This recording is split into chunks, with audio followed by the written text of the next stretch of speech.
Welcome to Friday's live stream. Today we have the pleasure of Ian Horowitz joining us. Oh, Ian and I have known each other for a while and worked with one another on the chemical side, as supplier to customer, and of course now Ian owns and runs Enviroguard North Atlantic.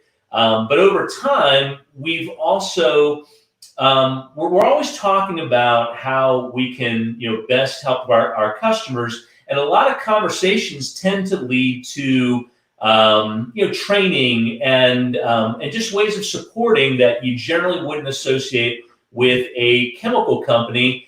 And one of the things that happened a few months ago is that we were tasked with creating a sales and operations training for companies looking to adopt the React Extract system. And when you're looking at cost of goods and things of that nature, your concern is always profitability. And what that led us to, and I'll just give a quick share here, was being able to go through and make sure that customers were plenty profitable, in other words, meeting their margin goals on every service and not missing out on opportunities for profit either. Now, this applied more so, and we used the standard with Xactimate in this scenario here to just kind of take people through some basic numbers of what to consider as they were coming up with their own numbers for really cash sales. But it gave a guide, right, more than anything, so that people could follow this and ensure their profitability.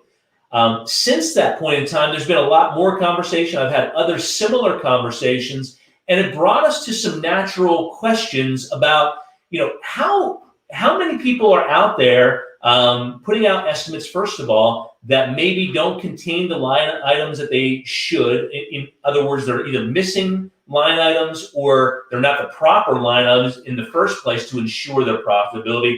And then the questions started coming up about how do you treat insurance and cash jobs differently? What's similar about those? What are people doing in general? And the feeling is that sometimes people are operating more by feel rather than really by margin and a knowledge of their general marketplace in terms of what's competitive and things of that nature.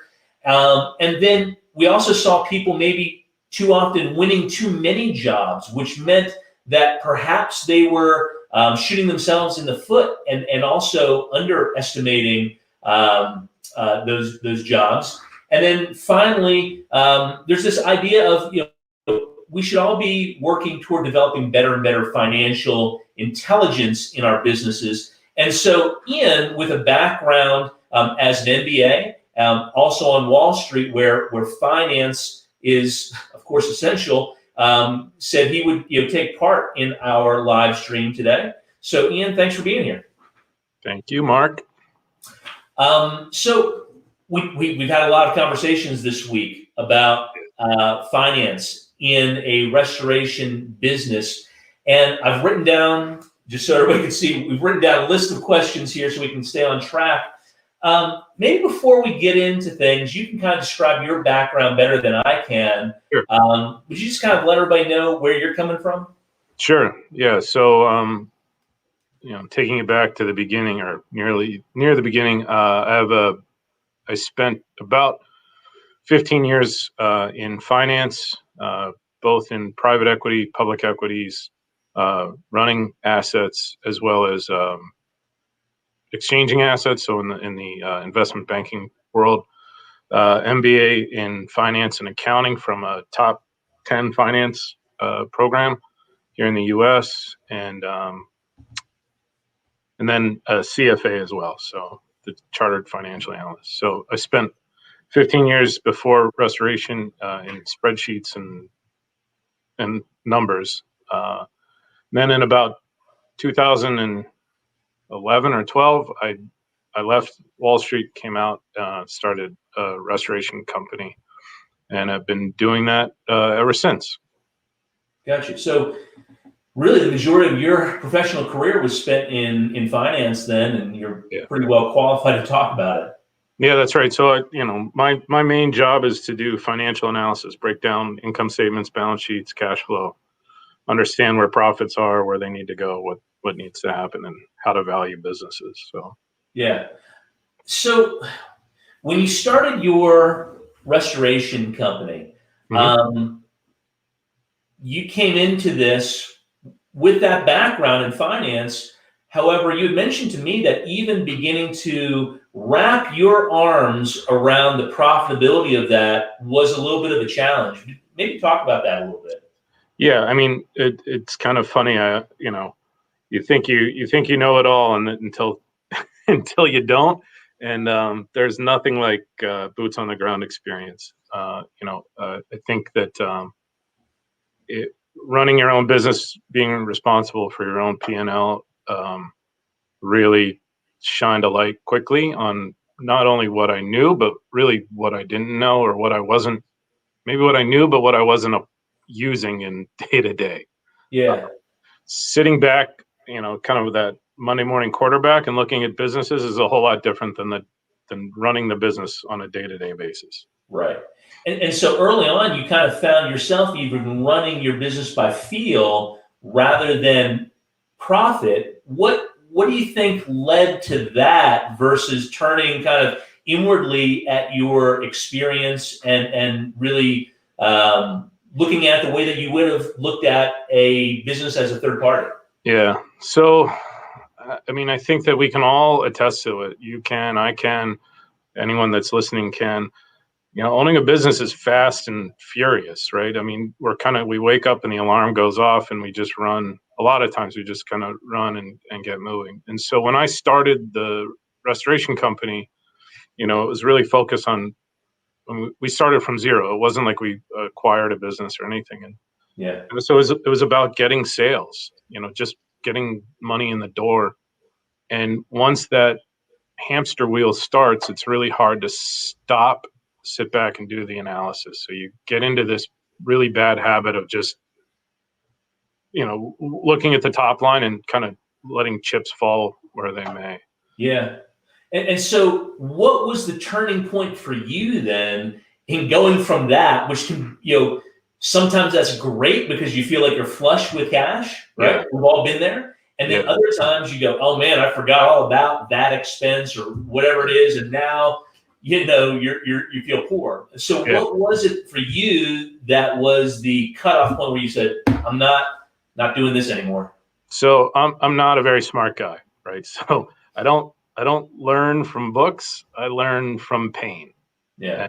And it's pain and chaos and confusion. And um, it it wasn't until it was hurting the wallet, hurting my my gray hair, hurting until I could finally say, I have to. This isn't working. Um, I don't know where my business is on a day-to-day basis. I don't know anything about what's going on. Yeah. That I finally took a hot minute, and stopped. Yeah. Really kind of did a little digging and tried to figure out a lot more about what I was trying to do. How long, I mean, you say you stopped for a minute, but really, how long did it take you to kind of get your arms around that? When you did take that minute to stop, Yeah. what, So some that people might hear that and go, gosh, that scares them, right? I can imagine that, yeah, right? so that major gear shift, that really dropping the transmission onto the pavement kind of gear shift. I Yeah. probably took a good month, not every day, not Yeah. 8 hours a day, but it took a good month to clean the books up, to really do some digging, to build out really the financial models that I needed to build out, to really get a good understanding of um, where we were and where we were deficient and where we were strong. Yeah. But that was the one time kind of baptism by just that horrible moment.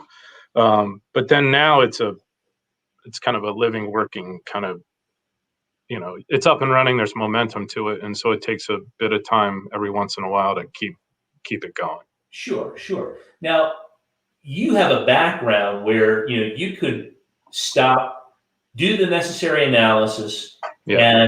and put your systems in place. Right. What would, for people who might be in that situation right now, and I imagine there are a number of people, what would you recommend as maybe their first point? Because they may not have that same experience you had, right? Yeah. So what should they then stop to do? Should they be beginning with their CPA, for example, or, what would you think?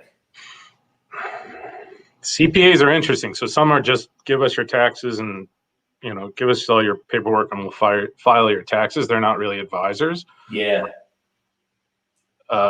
It really takes a little bit of education. Sometimes, there's coaches out there that'll help you navigate through this. There's a bunch of different philosophies to use. Call me. For our customers, right? Yeah. I'm really more than willing to kind of walk through some of these, and we have, right? Yeah. We have walked through, helped some of our customers really kind of square up on not only the job side and the component side, but the overall financial health of their business. Yeah. There are a lot of resources out there that can help you, and there are a couple of things that you can just really start off like working on to get you. It's like the 80-20 rule to get you most of the way there. Yeah. Yeah. Okay. So let's jump, now from that over into, kind of the more day-to-day stuff, right?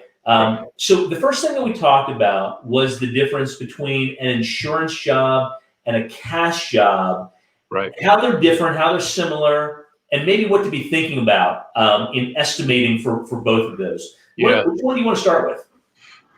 It's kind of organic. So the thing is, I think what we all have to remember is if you do all that work, that month-long, autopsy, you really need to meet your financial goals on every project. Yeah. So whether it's an insurance job or a cash job, the end result needs to be the same. Your revenue minus your costs need to hit your profit margin, your target profit margin. And with a cash job, there's math involved and there's a formula involved, and you can price your job. With these insurance jobs, and typically, fortunately or unfortunately, we're beholden to Xactimate. You have to go about finding that margin by really understanding your Xactimate codes, really understanding your line items, really understanding how you can impact price lists. It's an education in and of itself, and there's a lot to learn about Xactimate. And if either you're hiring someone to do it, these third-party Xactimate filers who take a percentage of the contract, or you're doing it in-house, which is what we do. I do the Xactimate in-house. You just really need to go over line by line by line and make sure everything is kind of teed up. And then you have to job cost that back to make sure that you're achieving those goals. Right. Cash jobs are easier mathematically, right? Mm-hmm. This is what all my costs are. This is what my margin is. This is how I have to price the job. Xactimate is it's a lot more finesse, and you have to be a lot more thoughtful about how to go about getting that money. Yeah. But if you just drop a DU and you put the fans in and you spray, like you just showed on your PowerPoint, just clean average or GRM or GRMB or whatever, you may not be achieving all the profit that you can be.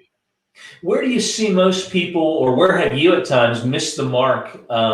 Let's just take it on the Xactimate side. There's so many. So, the GRM and GRMB are really easy things to, and this is why I really talk to a lot of people about just moving towards plant-based antimicrobial in terms of, like our botanical product, because in terms of cost per gallon to the contractor versus what you can achieve on Xactimate, the margins are much better. And so that's always one.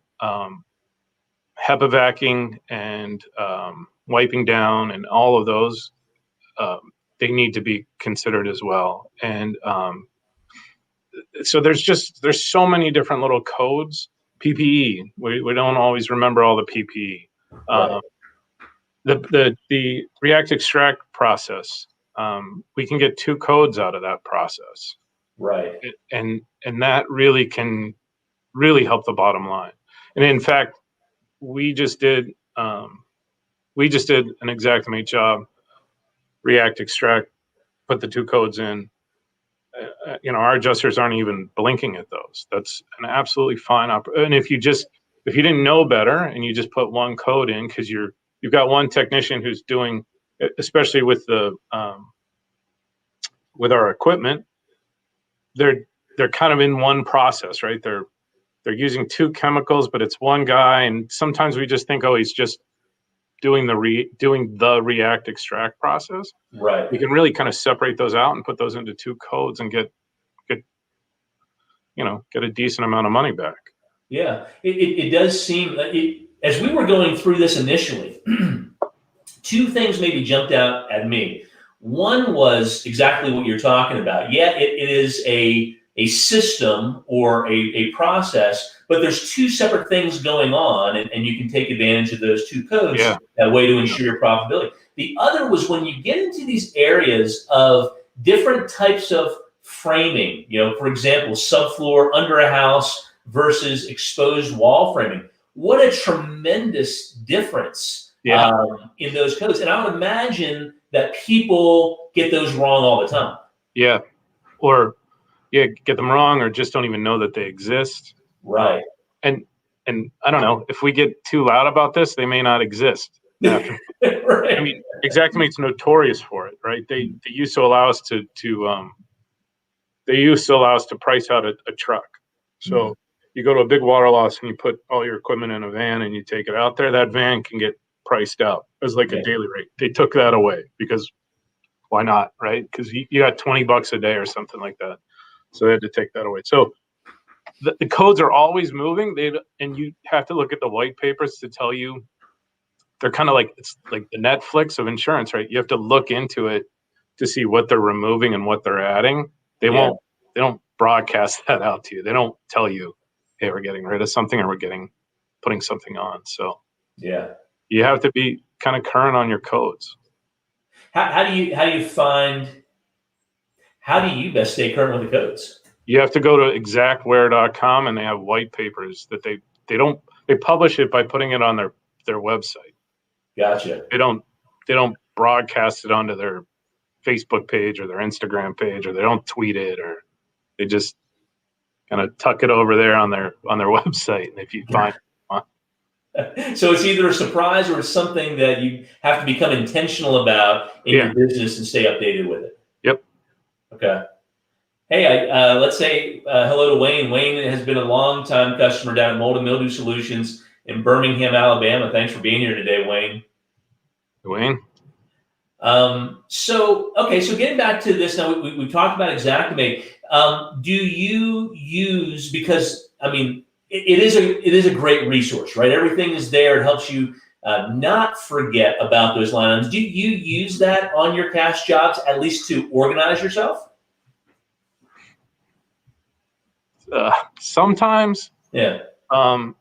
Things are moving really fast right now, as we all know, post-pandemic, in terms of pricing. Yep. I have to be honest with you. I'm not sure I believe Xactimate's keeping up right now. And so sometimes we use, but why not time and material? It's only, Bob, only if your adjuster is requiring an Xactimate invoice. So we use it sometimes to like back test our cash jobs, but typically for me, especially on our cash jobs, I know what I need to make. I know what my costs are. I have that all mapped out, and I know my target margin, and boom, I can just do it. And if it's way off of Xactimate, I kind of honestly don't care. Yeah. Because it's going to meet my internal targets. Yeah. I mean, costs are going up everywhere right now, right? It's something. Right. I mean, just this morning, I was looking at an increase from an equipment supplier. It doesn't seem like a lot, 4%, but now you're having to recalculate your margins and everything, and at the very end, with the end customer, that might result in 6 or 7% on top of where they're used to being. Right, and so instead of like instead of back testing against Xactimate when we do our cash jobs, what we're really doing mostly is confirming our prices, confirming our costs on a regular basis. And your margin becomes your test? Yeah. Yeah. Right. So every job gets back costed, or some people call it an autopsy, some people call it job costing, but every job we have, I mean, every job that, kind of a couple $1,000s and above, we we look at the hourly rates of the employees, we look at the equipment used, we look at the chemicals used, every kind of cost we use in the job, and we kind of make sure we achieve our targets. Yeah. How did you over time become comfortable with where your gross margin needed to be? So the first thing you need to do is you really need to get granular on your fixed costs. So everything that does not involve the job, you have to understand those costs. Mm-hmm. And that's really that month. Remember, I told you that it took a month. I mean, I made sure that I have my my workers' comp down to which is, or my auto insurance, right? So think about it. Workers' comp is more of a variable. I have auto insurance down to what I need to make a day to cover that auto insurance. Mm-hmm. I have my shop rent down to what I need to make an hour to cover the shop rent. So yeah. I put the cell phones in. I put, interest on credit card. The more granular you can get on your fixed costs, it's going to tell you how much you need to clear every month just to pay the bills. Then you can work up, look at a sales target. This is the way we did it. It was, look at a sales target, understand what you need to make to achieve those, to cover those costs, right. and honestly, to put profit back into the business. Because if you're not paying yourself and leaving money at the end of the day back in the business, we should all just go get jobs. That's right. I mean, because it's a whole lot easier to be an employee than to be a business owner. For sure. So speaking of margin, target margins, things like that. Let me just look at my notes real quick, because we talked a lot about this, and it's such an important point. Okay, so a lot of people are probably operating by feel in their businesses, but understanding margin is important. One of the other things that we've seen is people mistaking margin for markup. Yes, and in a lot of conversations that we have, after listening for a little while, you realize that somebody is actually talking about markup and not margin, and you go, "Oh, wait a second, we're having two different discussions." Yeah. So I always kind of say the margin is what you want to achieve, and the markup is the way to achieve it. So you want to achieve 30% gross profit margin. So $100, you get, let's do 25%. So $100, you get 25 cents or $25 down to your business. All the job costs are $75. In order to achieve that, you have to, you only have your costs. You know how much the job is going to cost, and you have to figure out how to price it. So you're going from, instead of going from the top down, you're going from the bottom up. Right. And let's say it's a 25% gross profit margin is your target. I have a lot of friends, I have a lot of business associates who go, okay, I just want to multiply my cost by 1.25 because that's 125% of my costs. And I don't know if I can show you, but what you do is you ultimately fall short. I taught this to my high school daughter who started a business. And it's really easy to talk about when you do 25% gross profit margins. Think of a dollar. There's 4 quarters in a dollar, 25, 50, 75, and a dollar. You want to take that, you want to charge $1 and you want to keep a quarter. So you have 3/4 of cost, 25, the 50, and the 75. How much do you have to multiply to get to $1? Well, there's 3/4, and you have to get that fourth quarter. So you have to actually multiply that. I'm going to show you. You have to multiply your costs by 1.3 instead of 1.25, and I'll show you why here in a second. Yep. So I just did this really rudimentary. If you want a 25% gross profit margin, you want to keep that 25 cents out of that dollar, you need to mark your costs up by 1.33. So it's a third. Right. If you multiply it by 1.25, which is what a lot of people do, they just go, oh, I want 25%. Yeah. You're actually making yourself a 20% margin. You're leaving 5% of your profit. You're leaving that nickel on your dollar on the table. And so when you're selling something for $1, I don't know, it sounds, oh, it's just a nickel. Well, when you're selling $1 million worth of restoration services, it's $50,000. That's an employee. That's a new van. That's a lot of equipment. Well, and it's potentially 20% of your overall gross profit, which when we're talking about fixed and variable costs in a business is a huge amount of money. Right. Exactly. So, that is, I got to tell you, when we talk to customers, when I talk to friends in the business, that's like the first thing. What are you trying? What's your target gross profit margin? And I say, what's your gross profit margin now? I don't know. What's your target? I don't know. How about 50%? Like they come up. How about 30? And then we have to figure out how to get you there. We have to figure out, all is your labor, your materials, all of those costs that go into that job. That's the only thing and you're going to figure out how to price that off. Yeah. This is why even a year ago, when we were looking at when we were putting the whole distribution system together, we decided to do our pricing lists, even the incentives on the pricing list, according to a year with our customers, and not per order that they placed with us. So because sometimes you need a little, sometimes you need a lot. Right. But if that's just another variable that is going up and down in your business, right, maintaining that steady margin, which is important for every business, becomes a little more difficult to achieve. So even from a supplier standpoint, we recognize that with our customers and adjusted to it. Yeah, right.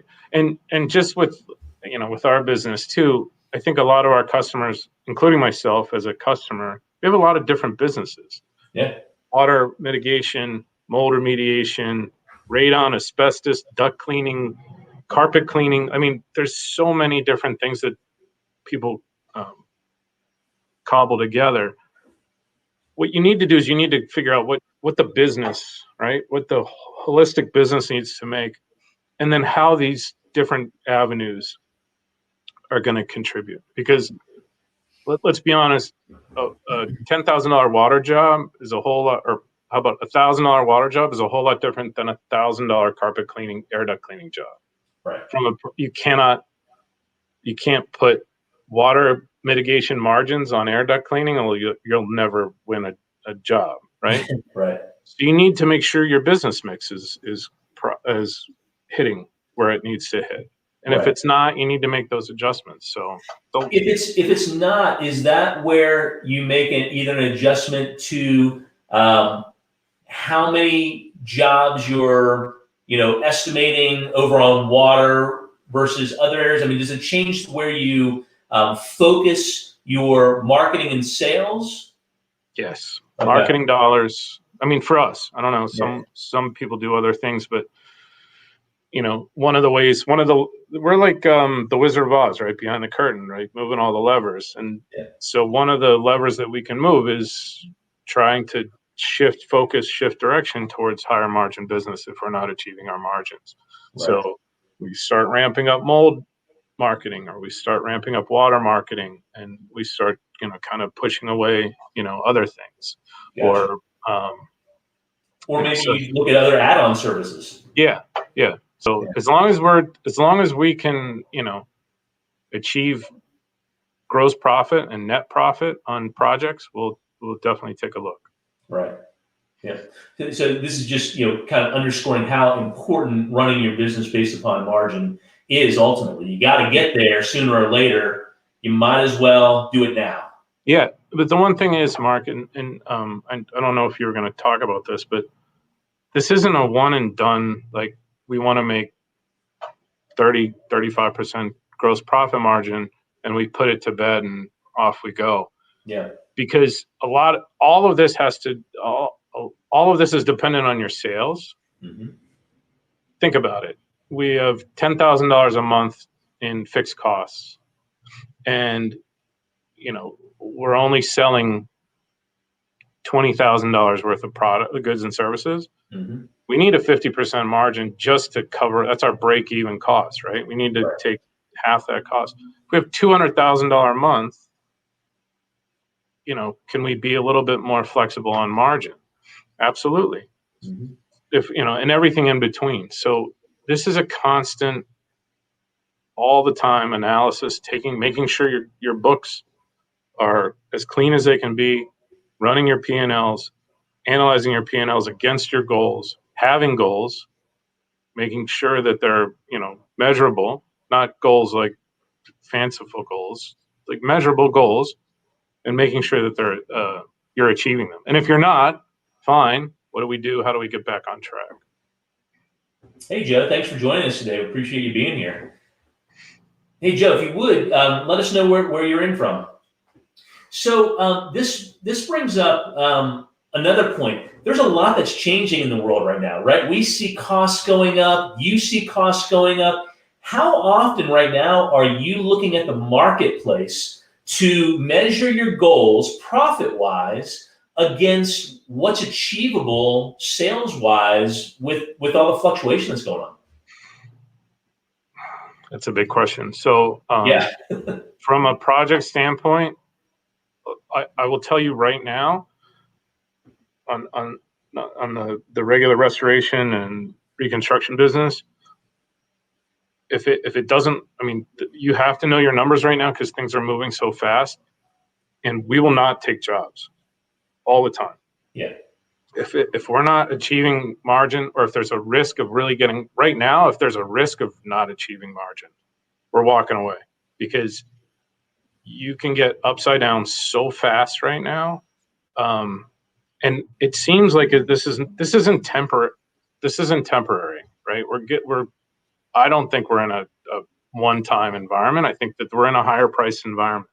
And until our customers kind of understand this adjustment, we want to be really cautious about it. So we do that constantly on a per job basis. And then as far as measuring against competition or measuring against where we stand, never. Because the truth is that the guy down the street has a different cost structure than I do. And I tell that even to my customers, because we get that all the time, right? Oh, Freddie came in here and he said he can do it for half the price. Well, that sounds like you should go with Freddie. Like, I have no problem, losing jobs to people that are, pricing underneath us. Right. So you have no problem not commoditizing yourself. Never. Don't. So I think, Mark, you and I mean, the whole Enviroguard family talks about this all the time, right? Price, service, and product. Whatever product that is, a hot dog, a pizza, a pail of chemicals, anything. Right. You can't compete on all of them, right? You can't deliver a delicious, fantastic steak and a white tablecloth with a, excellent service at $19.95, right? Right. There's a difference between that $100 steak dinner and that $19.95 steak dinner, right? Yep. They're both steak dinners, right? You have to find your lane. And that person selling that $19.95 steak dinner, fine, let them do it. It's absolutely a niche for the business. Mm-hmm. But I don't think Enviroguard competes there, and I don't think my business competes there. Right. I don't think we want to be kind of better product, better service. Let the people fight for price. Right. Right. Not that we're not competitive, not that Enviroguard's not competitive, or not that my restoration business isn't competitive, but we're not racing to the bottom by any stretch. And Right. if we lose jobs, it's fine. Right. And it tells you that you're kind of tells us that we're pricing correctly. Yeah. And just in terms of that, what I always tell friends of mine, every quarter, increase your profit target margin by 1%. Why not? And then find where you start getting a little bit of pushback, that sort of thing, or what are you looking for as you're doing that? You have a lot more room than you think you do. And no one will know the difference between 30% gross profit margin and 31% gross profit margin. Yeah. And when you're doing $1 million in business, 10 grand, you just put 10 grand in your pocket every year. Yeah. And that's a credit card. That's a bookkeeper. That's a lot of things. It's $10,000 worth of chemicals. Yeah. Yeah. So seriously. And I think that this, we work with customers who are either very concerned about costs, okay? Yeah.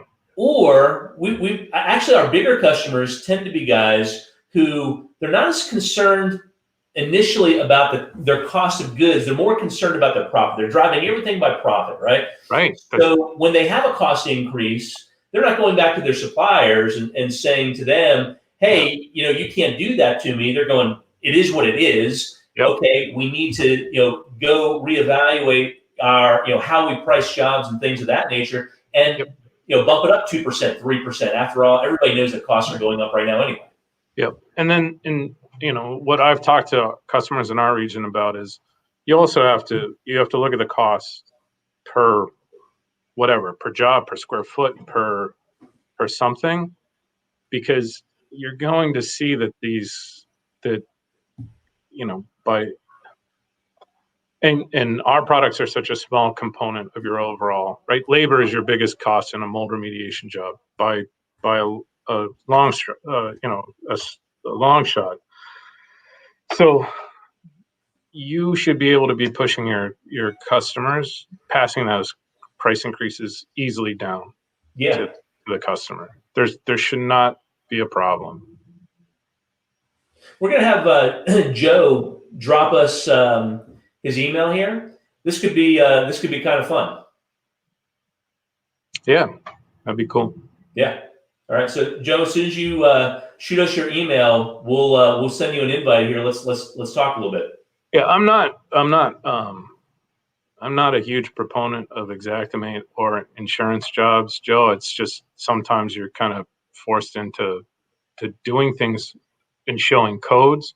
So there are ways behind the scenes in the system where you can achieve what you want to achieve while still making your adjuster feel like he got what he needed to get. Right. It's a complicated process. And I think that a lot of times people just clickety clack a few codes in and think that they've done what they need to do. Right. I think that's really the component of it. Let's see here, Joe. Let me go ahead and copy this to my clipboard here. When I've got a couple screens running, I'm not always sure where all of my different things are.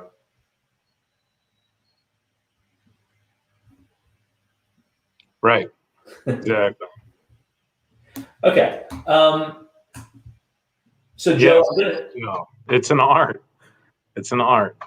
Absolutely. And I think that, you have a choice of either subcontracting out, getting that to people that this is all they do is they write Xactimate. I have never done that. I don't know how that experience goes, or you learn to paint the painting, do the artwork. All right. I just got that over to Joe. He'll join us in a second here.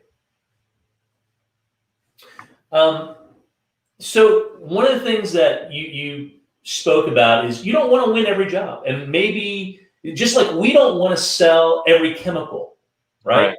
We Right. we don't want to compete at the bottom of the chemical barrel. We also, occasionally we see these guys pop up and they're selling, 5 gallons of some miracle juice for $600 a 5 gallon pail, and we go, that's ridiculous, right? What magic juice are you trying to pull over somebody's eyes, right? Right. And it's no different from you. You don't want to sell every job. That probably tells you your margin's too low. Yeah, and this is a field thing. You talk to people, contractors, business owners, and everyone's got their own pain threshold, in terms of what they're willing to lose. Yeah. It depends on your service line too. So for water jobs, we should be winning 80% of them because they're those emergency response and you're just going out and you're signing the contract. Right.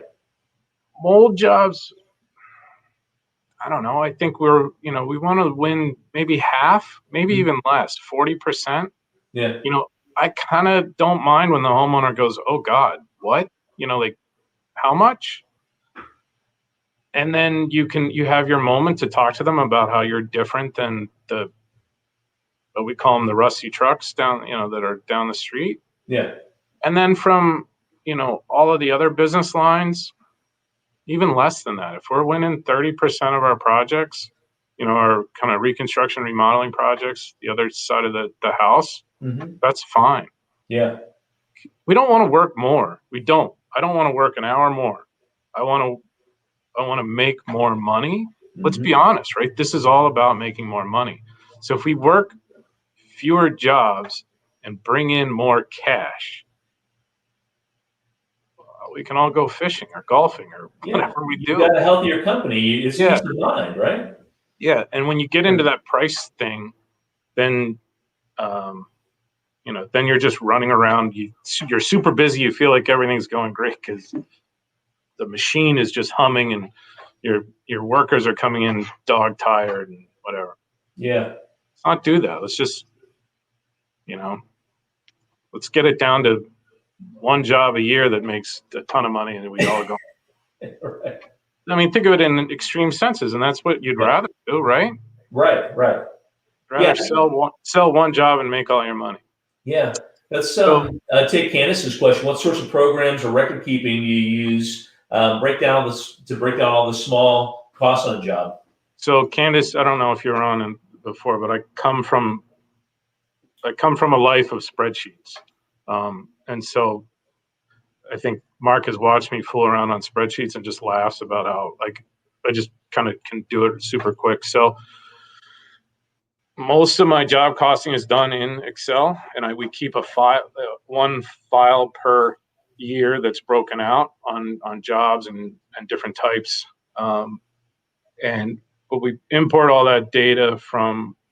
I use a phone-based time system. Guys clock in and out on jobs, so I can get their rates, their hours in accurately, and then I just import their full loaded costs into that project, and then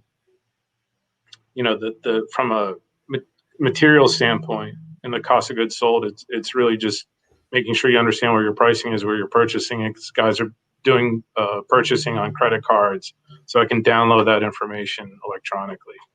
Gotcha. I am absolutely sure that there's somebody out there that's developed a better job costing tool, but it just all kind of sorts in. But for me, someone who grew up in spreadsheets, it's just the way I like to do it. Yeah. So, hey, Joe, welcome to the stream. Thanks for offering to come in and talk with us a little bit. Yes, thank you. So give us your background and let's talk. So I first got into restoration, actually selling chemicals. There you go. It's a tough game. Yep, pretty tough game. So I'm getting a little feedback on this mic as it loads in as well. So if that's a little confusing. Yeah, sometimes if you don't have, like an earpiece or something like that in, you can get a little bit of feedback. I'm not hearing anything on my side. Or you hear anything, Ian? No, I'm good. Yeah. Yeah. So restoration guide. So you tell us a little bit about you and then what your thoughts are on everything we're talking about today.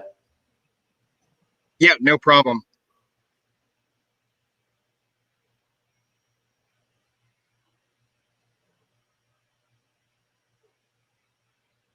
Oh, You having trouble over there? Stand by. Yep. while he's trying to get that loaded up, someone mentioned it, that customers have a hard time understanding, that we have two guys in a truck and we're rolling out of a property versus the guy. Yeah, Johnny did.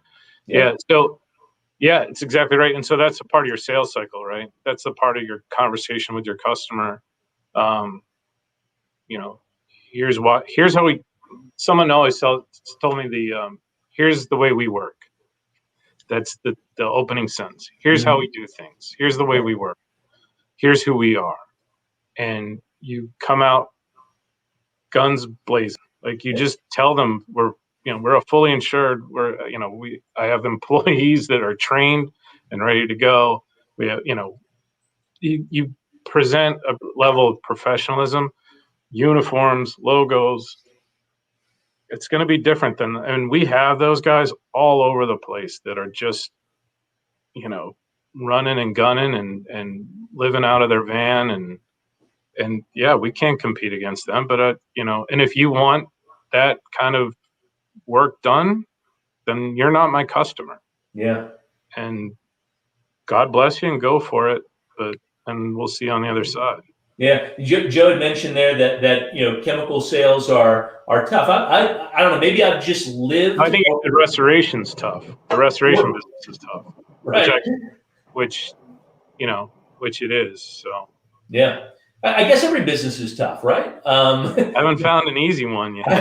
I haven't either. But so I mean, as far as my background, I've been in this since I was 14 years old, around a chemical plant, making product, cleaning up stuff, working in labs, things of that nature. And for me, it's just second nature. So maybe it's just such so ingrained in me as part of my lifestyle that now it doesn't become less tough, but it does become simple, right? Yeah. Just like restoration probably becomes simple because it's just you develop those pathways neurologically or whatever, and now you're just operating. But for me, what makes it less tough is focusing on our customer, what they're trying to achieve, which is ultimately profit, right? And building a company around that versus just commoditizing oneself and pushing product or pushing service and those sorts of things. So, to me, the chemical business has not been tough because I'm so focused on service, support, and chemical is just a byproduct of that. Right. Totally. So, yeah. So Joe, is it better? You guys tell me. Yeah, you sound fine. Perfect. Yeah. Okay. Sorry about that little bit there. I didn't mean to interrupt at all. So my background is I got into chemical sales. I have a business degree from Miami University. I had no idea I was going to get into anything in the restoration or chemical related or estimating or construction. And I started my own company about 10 years ago after I was doing the sales and chemicals and that, and doing restoration work. And you have to learn how to estimate right off of the ground and do a lot of failing. Definitely network for survival. Yeah. Your competition is your friend until you figure out that they're not. So you have to pick and choose your friends, right? But I've worked for other large companies too. So my company was doing well, but I got divorced. So that kind of like puts a hindrance on a company when you have children in that. But that was all good. So I spent some time working like Belfour, Serpro as a large loss commercial manager for about 2 to 3 years. Done construction project management, lots of insurance claims work, have done stuff that's just general contracting as well. And last year during the pandemic, I was a large loss estimator with a group out of Cincinnati and was also doing pandemic response management for that company, developing pricing and processes for safety and spraying antimicrobials and that in facilities. And I decided, I'm just going to do my own thing. So left on good terms, and it's been about a year working on my own. I've got a business partner, Zach. He could not be on this call because he's en route to a lunch meeting we're having here today. Yeah. So I won't take up too much of your guys' time. So that's a brief gist of my background. But what our company does is we do claims management for contractors. It could be homeowners or property owners that have a large commercial property. We've entertained going the IA or PA route. But there's been so much contractor need in the market lately that there's no point in getting that just yet. And the insurance industry has changed a lot in 10 years, and especially in the last year since the start of the pandemic. And talking about Texas claims would be a completely different call, I feel like, so we won't go there. Yeah. So the topic today is, of course, centers on profitability. It centers on operating by margin and things of that nature, and really having the controls around your invoicing and things of that nature. So at the end of the day, you're a profitable and healthy company. How I saw that you agreed with a lot of things that Ian was bringing up in the chat and things of that nature. Were there any areas that you kind of disagreed with from your experience? No disagreements. So I got the brief summary of your guys' video today. You have insurance, first cash jobs, operate by margin, not feel, review your pricing, don't win every job. I think you guys were touching on that before I tried to stumble into the call. Definitely don't win every job. I see a lot of folks asking on boards or even calling me from time to time over the last few years, what should I do with this job? It's a big place. And well, how long has it been taking you to get it set up? Well, it's been 2 months and that, but I think it's going to be really good. And I said, if it just doesn't happen, then it's not for you. Well, what's the holdup? Well, they don't want us to do it right. There's your answer. Yeah. There's your answer. Yeah, we battle with that, and you having kind of some chemical experience and things as well. We get these phone calls from time to time where our customer is telling us that, man, I want to do it this way, but my customer wants to do it that way, and I gotta kind of ask them sometimes, well, what kind of liability are you creating yourself if you're operating outside of standard? Or is it worth it to you on one job to take that kind of risk? Walk away. Usually it's not. So my next question to them is, will they sign a standard deviation, right? Yeah. Well, they're uncomfortable with that. I said, it's over. Yeah. Move on. Let the competition have them. Yep. Yeah. I would imagine, some people hearing this, they might be younger in business or very experienced in business and be perfectly comfortable with this conversation. But there's got to be some folks out there either listening to this now or down the road once this is posted to the YouTube channel and that sort of thing, who are going, I can't afford to walk away from the job. Or when do I know that maybe I'm walking away too much or not enough or something like that, right? There's always those questions because they just don't have the experience yet to know better. What's your guide for that? That is an extremely tough question to answer for a new business that is cash strapped and they need revenue. They go, well, if I can't do this job, I don't have anything else in the pipeline. That's when they Yep. have to take a cold, hard look in the mirror and go, what is it that I really want to focus on? Because I've even made this mistake when we set up our consulting business. We'll say that we'll do 100 different things, and we can. Yeah. You have to pick the things that you're really good at, and you usually will have no trouble finding the work, Mhm. but you have to focus on that. I think another thing to do, Mark, is from my old haunts, is you look at things from a risk adjusted basis. So um, think about betting on sports, right? Huge returns possible, betting on horses, right? Yep. 10-1 odds. But the odds of it happening are very low. So your risk adjusted returns, that's how the people make, how they balance books. Your risk adjusted return is very low. And so even in these jobs that Joe's talking about, if it's this massive top number and it actually meets your profitability goals, but they want you to do something that's totally a red flag. Think about it as your risk adjustment. That, yeah, you may come out of it with your target margin opportunity, but if something backfires, if they do something that doesn't match, you can be on the hook for something, right? You can be sued. There can be liability. There's all kinds of things that can happen Yep. that you don't really want to have happen, that you have to consider. Right. Yep. That's on almost every restoration job, right? If you're talking restoration, it could be anything.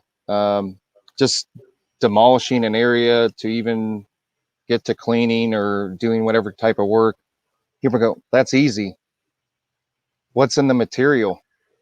Do you know the guidelines for OSHA and all that? And is Yep. there some type of environmental pollution that's going to cause some nuisance next door or something? There's always something, right?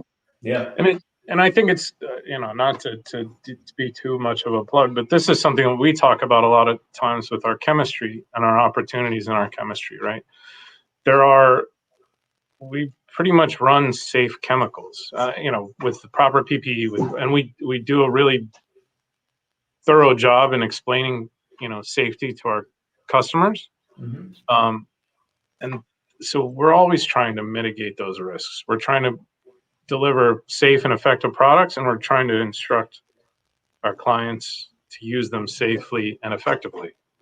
And that's a huge component of what business should be all the time.